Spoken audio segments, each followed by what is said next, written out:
me a strong NDC guy. I was so many original minister me a Fatima NDC war. So many army. But the right thing must be done. What you say? When we affect 50 and people go, power. NDC the power, MPP by some man, the NDC about the original minister. They were advisor for the economy. They were deputy finance minister. So I want very we need 2 months for some creative. They are about 60 days. After 60 days, we shall now. This program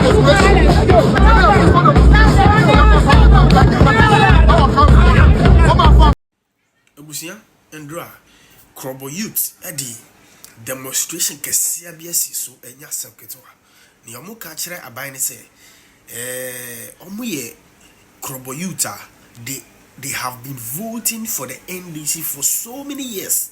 Omu parents, omu nkofo na omu wo omu kra no NDC na ya omu to abama omu, but they don't understand the reason why development are cancer development no NDC aban and to me enfa ebi embre omu ewo Krobo hono endra omu si MP na owo Krobo omu constituency hono mu uma ka ba nya dia papa no efi omu ohun se youth no asori se omo ba be demonstration ade beti a omo be demonstration eho na omudi na ado danko akufo ado ene Dr. Mamudu Baumia ni drip machine na omudi buy no yesi MP na owo ho no ene di MC no omo packing machine no ebra omo roads ni nye development ni nye hwe nkoso insio na omo be nu kra no ebi ni ho no ba omo MP no ni timu din Babuja and Ndra omudi demonstration kesi bi esiso enti maya nkone ngotie dia omuka efa nsem we nyina ho na ye ba ye beto asenya me sha bibia bi eye ade ana onga hwehwa to wo be ye obosome abiesani a wo se anka wo be di sa adwuma we na be ye July obosome no mu na apue manta musuafo eye ononyamfo reta akosua awate so nsafre won na no won twetwe nkomo na okakire wo hye won bote eye October obosomi na atwe a edikan na contractor beba okwan no so aba be ye adwuma eno nti ema wode won na de go form ma dwuma a wo ye se wo bedi no wo twesan nti wo hwe animu October na so na atwe ba ko atwam na atwe bien afi de wo se wo frɛ na onfa won frɛ wo pese wo na twetwe nkomo no wo hu ne akosi kora no muya won nti wosan keka wo hu bom a eye enedadua yi wokasi wo beye oye kirampa abaso na awonwasem ba ko a ewo mu ne se wo ye se wo beye oye kire no endura anadwo beye se no wotwe na drip machines yi abang de baisi akwan a afese wo de besiesie se na nipa betumi afaso no anadwo na wo de saa imfiri ne ba akwan no so ya wo de twitwa akwan no so na nipa yi se enye ne amore ye na ebe ma yengai esanse eye nada enunti wontie a opeyi so ongafa machine ne ba ko a eno de insugu kwan no so na esanse kwan no so no ongatwa so eye dontori nso nti no afi de wodi nsu de begu so na chese okwan no aye eye dontori pa wona moso ya enye agori nti me no wokan ahyenkafo ene won a won stores wo kwan no ho ne ade nyina obia tutu mu ma ode no ho beje sa oye kire mu na ne awokan ne se ahade woka miamia woto aba ebinom ye skirt and blouse no mo ne ade krobo memu de wonde wonye sa won woto aba NDC a no woto abako na wonimu ne nti a odu abato so obi antu wonfose wonto aba ma NDC na da bia woto aba ma won nemum eba se wo hia biribi de a je se wo be pa NDC che wansa na wo aba be ya ma no kora wo pa na wo ye enu nti no we say wo betu saa tia we na de ba kwa efe wo mu ne se onga nsore se bia wo ye NDC fa na wo ye MPP fo wo nyina ka wo ho bom nti mfanse parties nyina de wo ho eje mu bia sanse ye krobo emabu ne mrante feku a ewo oman krobo memu no no wo nyina ka wo ho ebom a wo di se adwuma we na wo se wo frɛ MP wanfa afede enura wote se okasa free bi suse oye chere na ware ye no kwante kwan no kwara wanya ntuhu na mon enya de obeye biribi ya afa ho nti won so wosi se we asase mu enya fi na anu ya ba ne be enya de ya wo beda so nga ye we ware twen kakra se wo hwe na popem ne awope no won san kan ya wo be san keka wo ho abom wo be ye na kese pa no de anhwe ye ne awobe ye no abangendere nje ho nti se ote won ne a wo momoden ana ontu hu na mo ntime na okan wode krata ne ba asem ne de abema eye MC yo wa ha nti ono so no won akasa ahwe won bosi obehwe ne wadi achi na ne ese aban be bia no ne aban be kasa na enum ya no onga betu hu anamo ntime nu abia na sa na ete wa ha men na eye MP no efidi kro na okasa aso no ewo mu kro mu efidi so no mu interview na ma ne de sansem ne tu dwa na enye won krum afiri so eye enkranga free ba koso no wosi okasai okay enokora na ehye won abufu kora bebere ya na meje di se anka ye won krum ha afiri so no te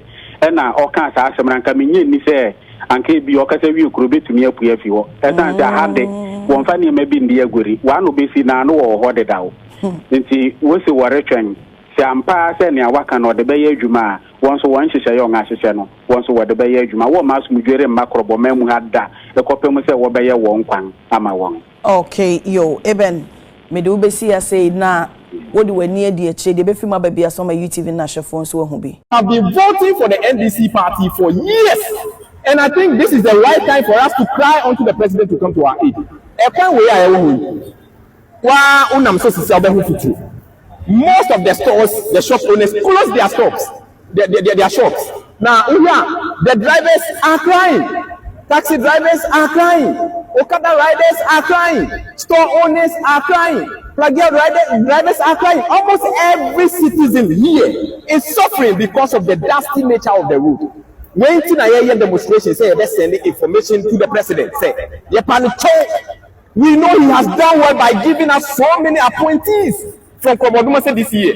We have IGP, we have East Regional Minister, House of Chiefs. We have so many people here, but unfortunately, these people are not helping us. We want to tell the president clear that all the appointees he has given us are not helping us. We don't see why these people cannot come together. And this 13-kilometer road from so many to come can never be constructed. The excavators and the machines is just a deceptive ploy to deceive the people of Krobo. I mean, they just want to throw that into our eyes as if they're doing something. I mean, the people of Krobo know that this is an insult to them. They have insulted us too much, and we will not take this kind of insult. It means that they know that we are suffering. They know that the road is so good, yet they neglected us. And we have to, on the eve of demonstration, then they brought these excavators and grabbers on the road. This is a big insult to the Krobo people, and we will not take anything of that.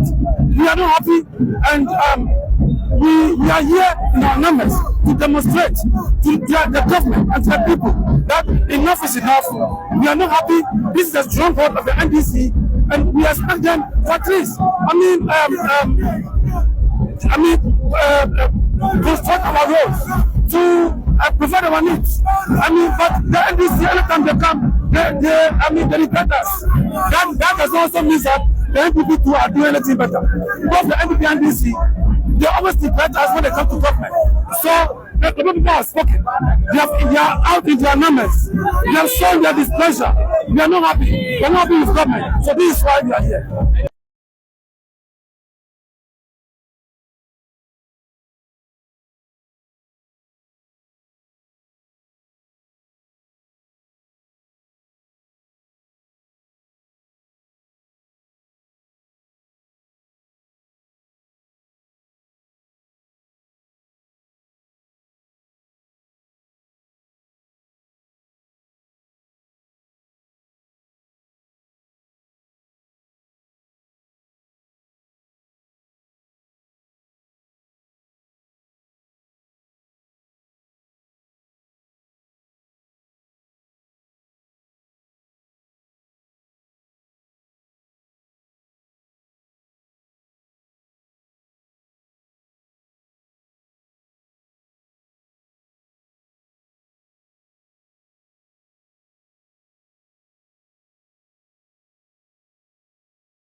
Those who are providing jobs themselves to, they cannot go to work because of the tax.